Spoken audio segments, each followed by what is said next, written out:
Hello friends, welcome back to 10th G study. आज की video में किसी गतिशील वस्तु या मूविंग ऑब्जेक्ट के लिए स्थिति समय आरेख या पोजीशन टाइम ग्राफ बनाएंगे और साथ ही साथ बनाए गए आरेख की मदद से वेग या वेलोसिटी को निकालना सीखेंगे।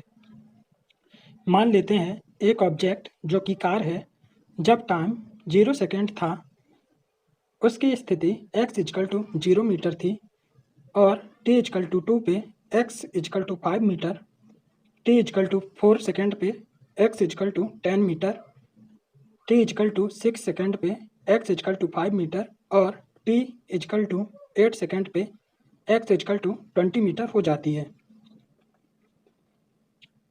अब अलग अलग टाइम पे मिले वस्तु के पोजीशन x को एक टेबल के रूप में जमा लेते हैं। इन दिए गए मानों को लेकर एक ग्राफ बनाते हैं। हमने हॉरिजॉन्टल एक्सिस या क्षैतिज अक्ष में समय t को दर्शाया है और वर्टिकल एक्सिस या ऊर्ध्वाधर अक्ष में वस्तु के पोजीशन या स्थिति x को दर्शाया है।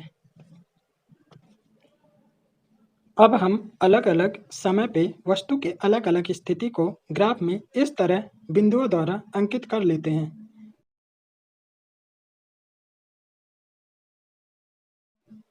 जब इन बिंदुओं को मिलाया जाता है तो हमें एक सीधी रेखा मिलती है।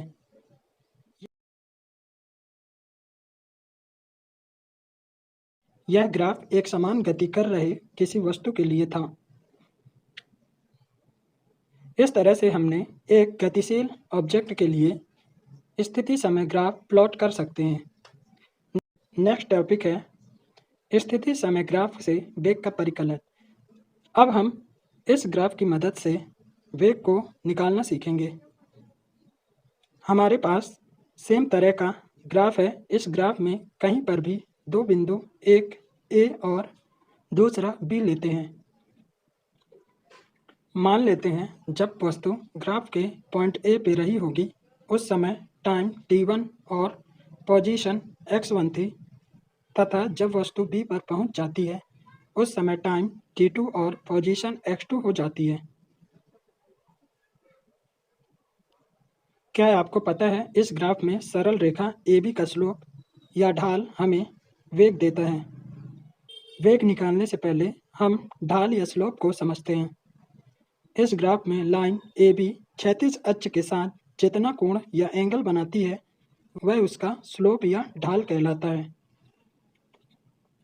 और जब भी आपको किसी का स्लोप निकालना हो उसमें आप tan थीटा लगा दीजिए। थीटा वह कोण है जो लाइन और क्षैतिज अक्ष के बीच बना है।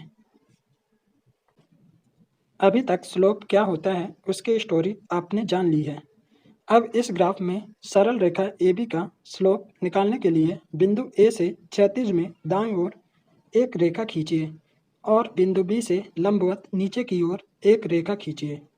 इन रेखाओं के मीटिंग पॉइंट को हमने C नाम दे दिया है।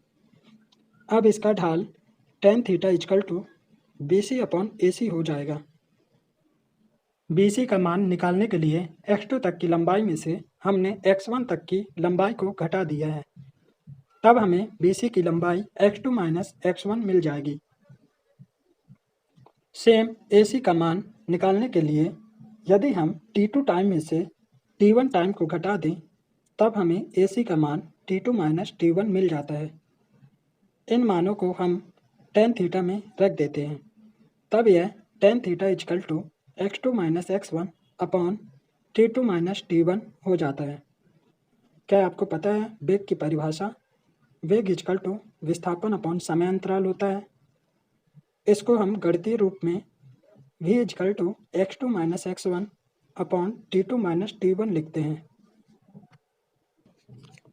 अब आप देख सकते हैं जो मान वेग की परिभाषा द्वारा निकला है वही मान हमें स्लोप द्वारा मिला है।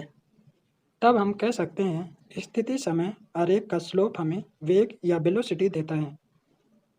तब हम इसे इस तरह से लिख सकते हैं tan theta is equal to v is equal to x2 minus x1 upon t2 minus t1,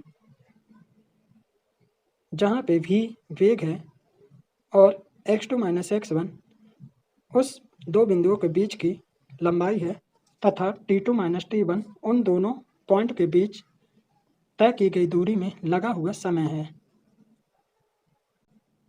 यदि यह वीडियो आपको अच्छी लगी हो तो लाइक सब्सक्राइब करना नहीं भूलें और बेल आइकन को जरूर प्रेस कर दें ताकि लेटेस्ट वीडियो का नोटिफिकेशन आपको मिल जाए। और नेक्स्ट वीडियो किस टॉपिक में चाहिए कमेंट करके ज़रूर बताना।